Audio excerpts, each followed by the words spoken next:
देखो भगवान भोले शंकर की नाम का और उसके चिंतन का महत्व क्या है। और किरात भीलों की एक जाति होती है, उसमें रहने वाला एक ब्राह्मण था जिसका नाम था देवराज। और इंद्र था, लेकिन अपने कर्मों से ये बड़ा अधम ब्राह्मण था।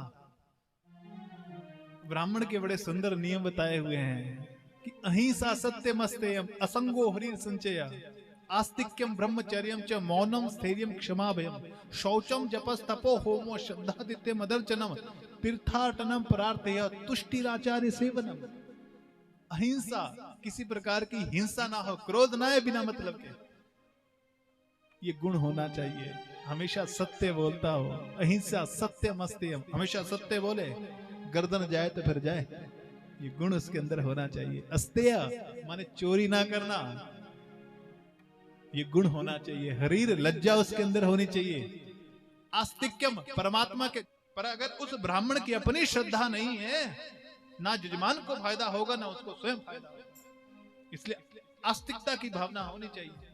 आस्था अपनी जब प्रगाढ़ होगी परमात्मा के प्रति, तब वो फल मिलेगा।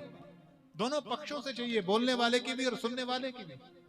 ब्रह्मचर्य का पालन करना चाहिए ना। मौनम, जरूर से ज्यादा नहीं बोलना, जरूर से ज्यादा नहीं बोलना चाहिए। स्थिरता होनी चाहिए, ये नहीं है बंदर की तरह उछल कूद, अभी कुछ बोला अभी कुछ कहा, अभी ये है वो है। स्थिरता जीवन में होनी चाहिए। क्षमा, क्षमा बड़न को उछाइए छोटन को उत्पात। अरे बड़े लोग वही है वास्तव में बड़ा, जो छोटों को क्षमा करे। अभय, किसी प्रकार का डर ना हो। आप पुरोहित खुद डर जाए तो भैया आपके डर को कैसे बाहर निकालेगा, ये ब्राह्मण के गुण है। शौचम, बाहर भीतर की शुद्धि। जप जो करता हो, तप करता हो, यज्ञ करता हो, शौचम जपस तपो होमा हो, हवन करता हो, श्रद्धा अतिथ्य, जिसके अंदर श्रद्धा हो, अतिथि की सेवा करता हो, मदर्चनम, मेरी पूजा करता हो, तीर्थाटनम, तीर्थों पे घूमे, परार्थी, परोपकार की भावना हो, तुष्टि माने संतोष हो, जो परमात्मा ने दिया भगवान के आशीर्वाद से, ठीक है, संतोष। आचार्य सेवनम, अपने बड़े बुजुर्गों की, आचार्य की सेवा करो।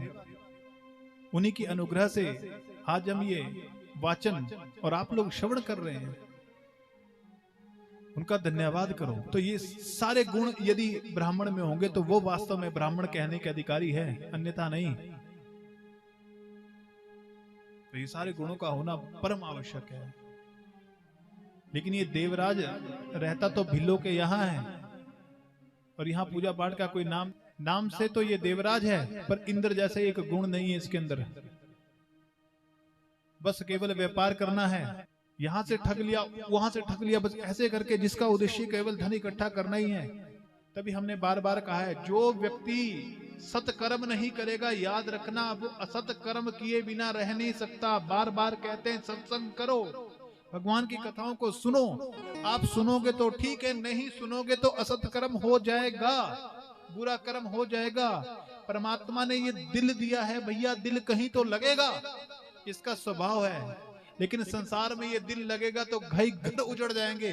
पर यही दिल यदि आपका भगवान भोले शंकर में लग गया, गोविंद में लग गया, तो आपके साथ साथ कई पीढ़ियों का उद्धार हो जाएगा। और शिव महापुराण में एक बात के ऊपर तो बहुत ज्यादा जोर दिया गया है। कौन सी बात के ऊपर? ध्यान से सुनना। आंखों से दिखने वाली वस्तु का भी तब तक बोध नहीं होता जब तक हम उसके बारे में सुन ना ले। का आंखों से दिखाई देने वाली वस्तु का भी बोध हमें तब तक नहीं होता जब तक हम उसके बारे में सुन ना ले। फिर आंखों से ना दिखने वाले परम पिता परमात्मा का बोध बिना सुने हमें कैसे हो सकता है? इसलिए सुनना तो पड़ेगा ही। और जब यहां से सुनोगे तब परमात्मा का बोध होगा। जैसे माचिस, एक तिली के द्वारा आप अग्नि को प्रकट करते हो ना, रगड़ते हो ना उसके ऊपर, तो जब रगड़ते हो तो उसके अंदर से अग्नि प्रज्वलित होती है, यानी कि उसके अंदर अग्नि है ना। माचिस के अंदर वो बारूद लगा है, उसके अंदर अग्नि है, लेकिन निकली कैसे?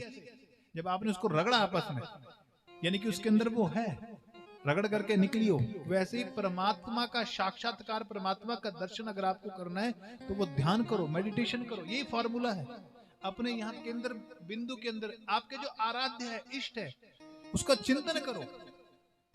रगड़ लगेगी धीरे धीरे, एकदम से एक बार नहीं, 2 बार नहीं, जब आदत बन जाएगी, आप परफेक्शन आ जाएगी धीरे धीरे आपके काम में। फिर तो 5 मिनट ध्यान लगा और भगवान का दर्शन हो गया। आज ऐसा नहीं करता था। आज व्यापार करने के लिए चला गया तीर्थराज प्रयाग के अंदर, जहां गंगा जमुना और सरस्वती त्रिवेणी है, और वहां किसी तीर्थ के ऊपर तीर्थ का दर्शन करने के लोभ से नहीं गया, बल्कि किस लिए गया? व्यापार करने के लिए। लेकिन उसका ऐसा सौभाग्य बना कि उसको बुखार आ गया।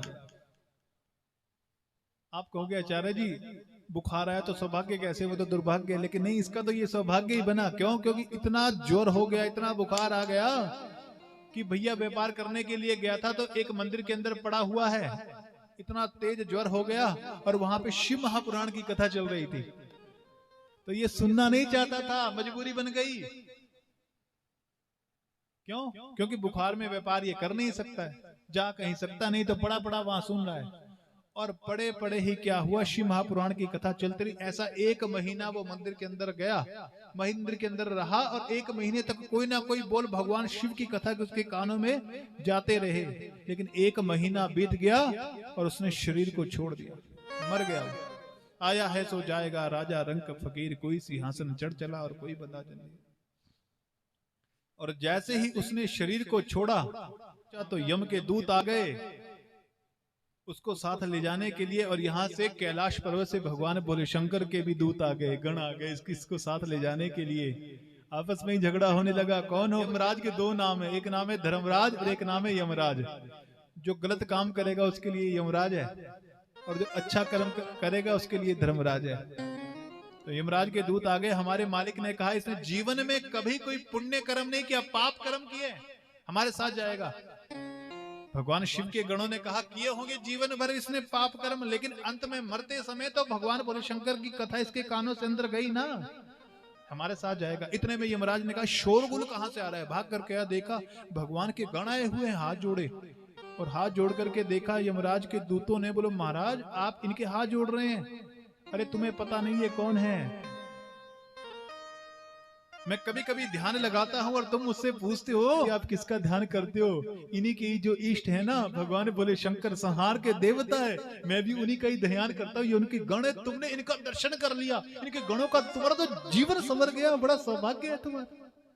बोलो भगवान हमारे साथ नहीं ले जाना चाहते, ये बोलते शिव की कथा अंत में कानों में पड़ गई, बोलो तुम भी यहाँ से भागो। क्योंकि यमराज में अगर ये शिव नाम भी उनके कानों में चला गया तो यहाँ पे ये जो नरक यात्राओं को भोग रहे हैं ना, कुंभी पाक इत्यादि नरकों में सड़ रहे हैं, शिव मंत्र यदि कान में चला गया तो सबकी मुक्ति हो जाएगी, धंधा चौपट हो जाएगा। क्यों? क्योंकि पेट्रोल पंप के ऊपर सामने माचिस की तीली जलाना मना है, क्योंकि आग लग गई तो सारा पेट्रोल पंप भस्म हो जाएगा। ऐसे ही इसने जीवन भर पाप तो किया, रुई इकट्ठी करते रहो, रुई इकट्ठी करते रहो, 100-200 किलो रुई आपने इकट्ठी कर ली, और अंत में माचिस ली और उस रुई के अंदर आग लगा दी, तो क्या होगा?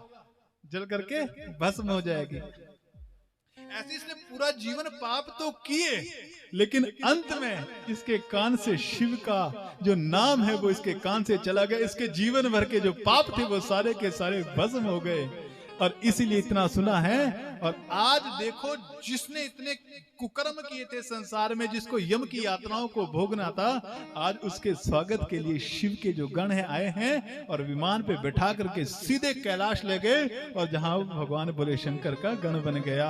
बोलो उमापति महादेव की।